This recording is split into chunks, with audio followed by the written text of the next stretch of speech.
পুনর্বসু নক্ষত্র, এই পুনর্বসু নক্ষত্র যাদের জন্ম, অর্থাৎ মিথুন রাশিতে এই পুনর্বসু নক্ষত্র 10 ডিগ্রি এবং কর্কটে থাকে 3 ডিগ্রি 20 মিনিট, এরা দেবগণের হয়।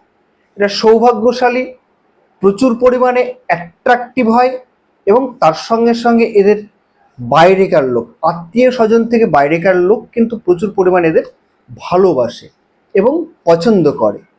কিন্তু দাম্পত্য লাইফে কিন্তু এদের ডিস্টার্বনেস দেখা দেয়। স্বামী স্ত্রীর মধ্যে প্রতিনিয়তই একটা বাক বিতণ্ডা, ভুল বোঝাবুঝির ব্যাপারটা বেশি পরিমাণে থাকে।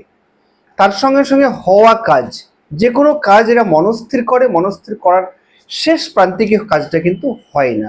এদের কিন্তু পরিকল্পনা প্রচুর পরিমাণে থাকে, এটা করব ওটা করব, এবং এরা খুব কিন্তু বুদ্ধিমান হয় এবং নলেজ থাকে প্রচুর পরিমাণে এদের। তবে এই যদি এর জাতক জাতিকা যারা পুনর্বসু নক্ষত্র রয়েছেন, তারা যদি প্রচুর পরিমাণে রেজাল্ট